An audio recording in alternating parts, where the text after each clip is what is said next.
دوستو ہمارا ادارہ دارالعملیات، اس سے عملیات کے اوپر بہت سی ویڈیوز ڈالی جا رہی ہیں اس ادارے کی طرف سے۔ اس میں فن نقش نویسی کے فن کے اوپر اصول بہت سارے ہیں، مستقل کورسز کرائے جا رہے ہیں۔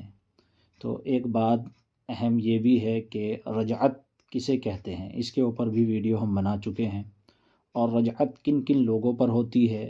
دوسری ویڈیو میں یہ بتایا ہے، اور رجعت کس وجہ سے ہوتی ہے 50 اس کے اسباب ہم نے ذکر کیے ہیں۔ اسی سلسلے کی ایک مزید ویڈیو ہم آپ کے سامنے پیش کرتے ہیں، دماغ پر ہونے والی رجعت۔ جو پہلی بار رجعت کے بارے میں سن رہے ہیں ان کے لیے میں یہ بتا دوں کہ رجعت کسے کہتے ہیں۔ عامل کوئی عمل کرے یا وظیفہ پڑھے یا کسی مریض کا علاج کرے، اس کے بعد اس کے اوپر کوئی برے نتائج مرتب ہو جائیں، یا تو عامل کے اوپر یا عامل کے گھر والوں پر یا عامل کے ساتھ رہنے والوں پر یا عامل کی جگہ پر یا اس مریض پر۔ وہ 10 چیزیں ہم نے ذکر کی ہیں جس پر رجعت ہو سکتی ہے، ان میں سے کسی پر تو سمجھنا چاہیے کہ رجعت ہوئی ہے۔ اور برے جو علامات ہیں وہ کیا کیا ہیں، 20 تو ہم یہاں اس ویڈیو میں ذکر کریں گے، باقی جو ہے وہ اگلی ویڈیو میں ذکر کریں گے۔ گویا دماغ پر ہونے والی رجعت کی 20 علامات پائی جاتی ہیں، اور 20 کی 20 ایک میں پائی جانی ضروری نہیں، چند بھی پائی جا سکتی ہیں۔ ایک بات یہاں اور وضاحت کے ساتھ آپ کو بتا دیں، ہو سکتا ہے اس میں سے چند علامات کسی بیماری کی وجہ سے ہوں، تو اس کا فرق ایسے کریں گے کہ کوئی عمل کیا نہ ہو اور یہ علامات اس میں پائی جا رہی ہوں تو وہ رجعت کی علامات نہیں ہوتی بلکہ کسی بیماری کی ہوتی ہیں۔ اچھا، اس میں سے رجعت کی جو علامت ہوتی ہے، بعض علامت سحر سے بھی ملتی ہے، یعنی جادو سے بھی ملتی ہے، تو ہو سکتا ہے یا پھر وہ جادو کی علامت ہو۔ تو صحیح معلوم کرنے کے لیے تو کسی عامل سے، ماہر سے اس کی تشخیص کرانی چاہیے، کہ تشخیص کرائیں تبھی آپ کو پتہ لگے گا کہ آپ کے ساتھ مسئلہ کیا ہے۔ بعض مرتبہ میڈیکل سائنس کے تعلق سے بھی کچھ چیزیں رہتی ہیں، یعنی جسم میں خون کی کمی وغیرہ ہونے کی وجہ سے یا پھر دوسری چیزوں کی وجہ سے یہ علامات ظاہر ہو سکتی ہیں، لیکن اگر رپورٹوں میں بھی کچھ نہیں آ رہا ہے اور رپورٹیں نارمل آ رہی ہیں تو آپ پر جادو ہوا ہے یا پھر رجعت ہوئی ہے۔ دیکھیے، نمبر 1، پاگل ہو جانا۔ عامل جب عمل کرتا ہے تو یہ لوگوں میں مشہور ہے، عوامی زبان کے اندر یہ کہتے ہیں کہ اس کا عمل بگڑ گیا، تو عمل کے بگڑنے کو بھی رجعت ہی سے تعبیر کیا جاتا ہے، اس کو رجعت کہتے ہیں۔ تو ایک تو یہ ہوتا ہے بالکل پاگل ہو جائے، تو اس کو تو سب لوگ سمجھ جاتے ہیں کہ اس پر رجعت ہو گئی، اس کا عمل بگڑا ہے۔ دوسرا یہ ہوتا ہے ذہنی کے اوپر رجعت کی ہم 20 قسمیں یہاں بتائیں گے آپ کو۔ دوسرا یہ ہوتا ہے کہ کبھی کبھار ذہنی توازن کھوتا ہے، مستقل پاگل نہیں ہوتا، یعنی کبھی کبھار وہ 1 گھنٹے کے لیے، 2 گھنٹے کے لیے، 1 دن کے لیے، 2 دن کے لیے ذہنی توازن کھو دیتا ہے اور بالکل پاگل جیسا ہو جاتا ہے، لیکن بعد میں پھر خود ہی ٹھیک بھی ہو جاتا ہے۔ تیسری علامت یہ ہے کہ اس کو دورے پڑنے لگتے ہیں سر کے، لیکن میڈیکل سائنس کے اعتبار سے اس کو اگر چیک کرایا جائے، رپورٹیں اس کی نارمل آتی ہیں، تو یہ بھی رجعت کی ایک قسم ہوتی ہے، اور ایسا جادو کی وجہ سے بھی ہوتا ہے۔ چوتھا ہے مستقل سر درد رہنا۔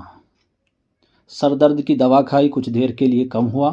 لیکن پھر سر درد بنا رہا، اور عجیب قسم کا یہ سر درد ہوتا ہے،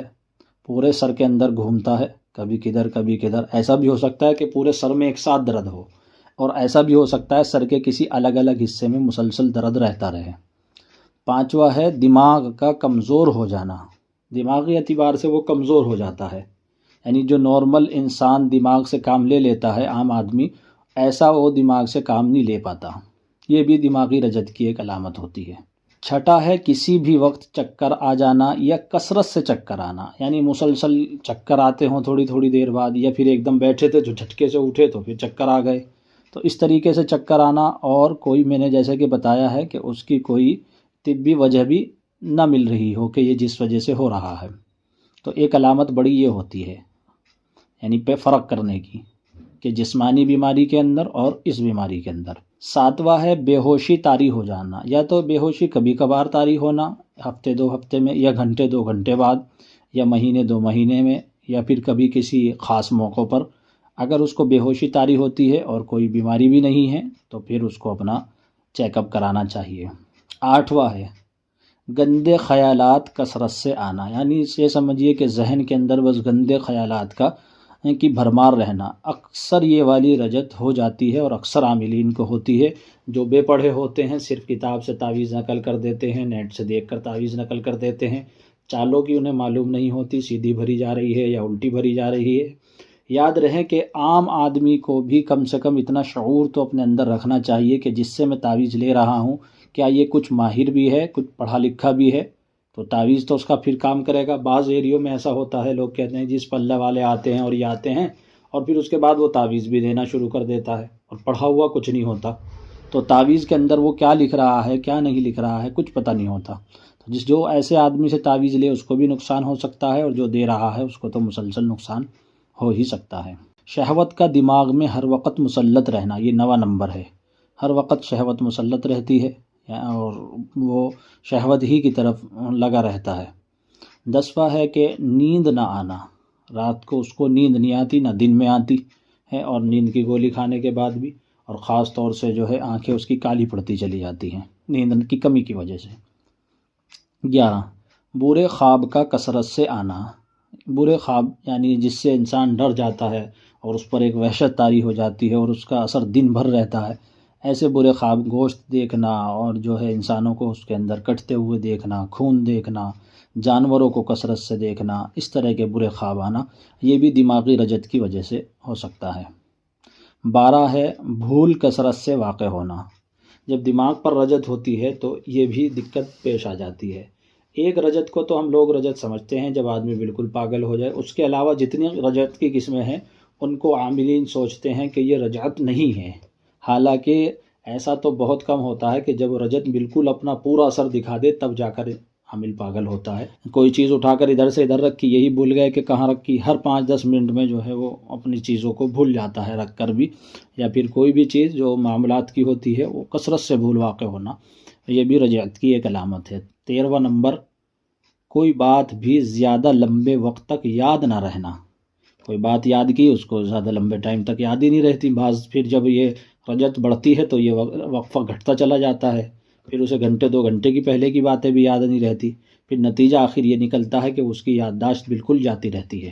14 ہے مسلسل دماغ بند رہنا یا سن رہنا، جیسے ایک نشے والے کی حالت ہوتی ہے اور نشہ کرنے کے بعد اس کا دماغ سن رہتا ہے اور بند رہتا ہے، سوچنے سمجھنے، کوئی اگر سامنے والا بات کر رہا ہے تو وہ وقفہ لے کر اس کو سمجھتا ہے، تھوڑا سا جیسے کوئی نیند سے اٹھا ہوا ہوں کر کر اس بات کو سمجھتا ہے، تو اس طریقے سے دماغ بند رہتا ہے اور سن رہتا ہے، بہت متوجہ کرنے کے بعد ایک دم جھٹکا سا لے کر وہ متوجہ ہوتا ہے، تو یہ بھی رجعت کی ایک قسم ہے۔ 15 نمبر ہے پرچھائیوں کا نظر آنا، یعنی دیوار پر پرچھائییں نظر آ رہی ہوں، تنہائی میں پرچھائییں نظر آ رہی ہوں، رنگین سی پرچھائییں نظر آ رہی ہوں، بجلی ایسی نظر آ رہی ہوں، تو یہ بھی ایک رجعت کی قسم ہے، یہ دماغ پر رجت ہوتی ہے تب ایسا ہوتا ہے۔ دماغ میں جھنجھناہٹ رہنا، یعنی جھنجھناہٹ کو محسوس کرنا، یہ بھی ایک قسم کی رجت ہے، یعنی جو ہمارا سر ہوتا ہے کھوپڑی کے اندر ایک جھنجھناہٹ سی بنے رہنا، ایسا لگنا کوئی وائبریٹ چیز ہو رہی ہے اندر سے اور ذہن کو کوئی ہلا رہا ہے پکڑ کر۔ 17 نمبر ہے غصہ حد سے زیادہ آنا، ایک ہے کہ بات پر غصہ آ جاتا ہے، عام انسان کو بھی آتا ہے اور تھوڑی دیر بعد وہ اتر بھی جاتا ہے، لیکن یہ حد سے زیادہ غصہ آنا اور بہت کثرت سے آنا اور بار بار آنا اور چھوٹی بات پر زیادہ غصہ آنا، یہ بھی رجعت کی ایک علامت ہے جو دماغ پر ہوتی ہے۔ 18واں نمبر ہے خودکشی کرنے کا من کرنا، یعنی خودکشی کرنے کو من کرنا، یعنی اسے آتم ہتیا بھی کہتے ہیں، اور مرنے کو دل کرنا، کسی اونچی جگہ پر کھڑا ہے تو یہ دل کرنا نیچے کود جائے، روڈ پر کھڑا ہے تو یہ سوچتا ہے کہ کسی طرح جو گاڑی جا رہی ہے اس کے نیچے کود پڑے، کہیں دریا کے اوپر گیا ہے تو دل یہ کرتا ہے کہ دریا میں کود جائے، اس طرح کے اگر خیالات آتے ہیں مرنے کے تو یہ بھی رجعت کی ایک قسم ہے۔ 19 نمبر اگر شادی شدہ ہو تو یہ محسوس کرنا کہ اس کی طلاق ہو چکی ہے یا اس نے اپنی بیوی کو طلاق دے دی ہے، یہ رجعت کی ایک خاص قسم ہے جو حب کے عمل کے بگڑنے سے ہوتی ہے، اس پر رجت ہو جاتی ہے، تو ایک یہ خاص قسم ہے رجت کی جو حب کے مسئلے کی وجہ سے ذہن پر ہوتی ہے، تو اسے یہ محسوس ہونے لگتا ہے کہ اس نے اپنی بیوی کو طلاق دے دی ہے، یا اس کی بیوی اس کے نکاح میں نہیں رہی، یا وہ اس کا نکاح ٹوٹ چکا ہے، یہ خیال اتنے کثرت سے آنے لگتا ہے کہ اس کو پاگل کر دیتا ہے۔ 20 نمبر سر پر یا دماغ میں مستقل بوجھ رہنا، جیسے سر پر کوئی بیٹھا ہو یا پھر آپ نے سر پر تسلا رکھ رکھا ہو، یا سر پر کوئی وزن ہو، یا سر پر آپ نے کوئی پگڑی باندھ رکھی ہو کھینچ کر، اس طریقے سے دماغ بند رہنا، اسے دماغ کی بندش بھی کہتے ہیں، یہ جادو کے اندر بھی ہوتا ہے اور رجعت کے اندر بھی ہوتا ہے۔ دماغی رجعت کی ہم نے یہاں 20 قسمیں ذکر کی ہیں، اس کے علاوہ بھی دماغی رجعت کی قسمیں ہوتی ہیں اور علامتیں ہوتی ہیں، لیکن ساری ایک ویڈیو میں بتا پانا مشکل ہوتا ہے۔ امید ہے ان 20 سے بھی کافی حد تک آپ کا مسئلہ حل ہوا ہوگا۔ اگر کسی کو یہ محسوس ہو رہا ہے کہ اس پر رجعت ہوئی ہے تو ایک بات تو یہ ہے کہ کیا یہ دیکھے کیا اس نے کوئی عمل کیا ہے یا وظیفہ پڑھا ہے، اور یہ علامات اس کو اس کے بعد شروع ہوئی ہیں۔ اگر اس کو یہ لگے کہ یہ علامات اس کے بعد شروع ہوئی ہے تو ممکن ہے 70-80% تک کہ اس کو یہ رجعت ہی سے یعنی اس کے اوپر ہو رہی ہے، رجعت اس پر ہو رہی ہے۔ اور اگر ایسا نہیں ہے تو ہو سکتا ہے کسی دوسرے نے اس پر کچھ عمل کیا ہو اور وہ بگڑ گیا ہو، اس وجہ سے ہو رہی ہو، یا پھر تیسری اس کی وجہ یہ ہو سکتی ہے کہ یہ جادو کی علامت ہو، یا پھر چوتھی وجہ جو ہوتی ہے وہ جسمانی کمزوری، جسمانی بیماری ہوتی ہے، جسے ڈاکٹر لوگ میڈیکل سائنس کے ذریعے اس کی تشخیص کرائی جا سکتی ہے۔ تو اگر کسی کے ساتھ یہ پریشانی پیش آ رہی ہیں، یہ میں نے آپ کو 3-4 طریقے بتائے ہیں، تو آپ اس کو دیکھ سکتے ہیں۔ لیکن جادو، سحر، جنات وغیرہ یا پھر رجعت کی وجہ سے جو علامات پائی جاتی ہیں اس کے اندر اکثر اور بیشتر یہ ہوتا ہے کہ رپورٹ جو ہوتی ہے ڈاکٹری وہ بالکل کلیئر ہوتی ہے، اس میں کچھ نہیں آ پاتا، یہ ایک بڑی علامت ہے۔ اس کے علاوہ تو پھر عامل جو باموکل عامل ہوتے ہیں، بڑے عامل ہوتے ہیں، ان کی تشخیص بھی بڑی ہوتی ہے اور اعلیٰ ہوتی ہے، تو وہ لوگ تشخیص کر کے بتا سکتے ہیں۔ عام عامل کے بس کی بھی بات نہیں ہوتی رجعت کی تشخیص کرنا، کیونکہ وہ خود رجعت کا شکار ہوتا ہے، اور اکثر عامل جو ہیں رجعت کے شکار ہو ہی جاتے ہیں۔ اس کی ایک وجہ یہ ہے کیونکہ جو رعایت کرنی چاہیے وہ رعایت نہیں ہو پاتی، تو اس وجہ سے رجعت ہو جاتی ہے۔ انشاءاللہ اگلی ویڈیو کے اندر رجعت کا علاج بھی بتایا جائے گا اور مزید قسمیں بھی بتائی جائیں گی، جس سے آپ لوگوں کو سہولت ہو جائے۔ جس نے ہمارا چینل سبسکرائب نہیں کیا وہ چینل کو سبسکرائب کریں